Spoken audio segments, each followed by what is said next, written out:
ममता बॅनर्जी यांना मोठा धक्का बसलाय। तृणमूलचे ज्येष्ठ नेते सुखेंदू शेखर यांनी सुद्धा पक्षाला सोडचिठ्ठी दिली आहे, तर सुखेंदू शेखर राय यांनी राज्यसभा खासदारकीचा सुद्धा राजीनामा दिलाय।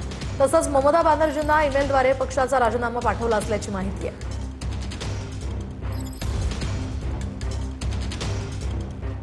दुसरीकडे तृणमूलच्या 14 खासदारांनी भूपेंद्र यादव यांची भेट घेतली आहे, तर मुख्यमंत्री शुभेंदू अधिकारी यांची देखील बैठकीला उपस्थिती असल्याची माहिती आहे। एकूणच ममता बॅनर्जींना हा आणखी एक मोठा धक्का असू शकतोय।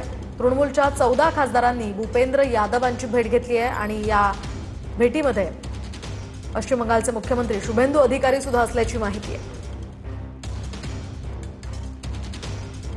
पश्चिम बंगालमध्ये सध्या वेगवान राजकीय घडामोडी घडत आहेत,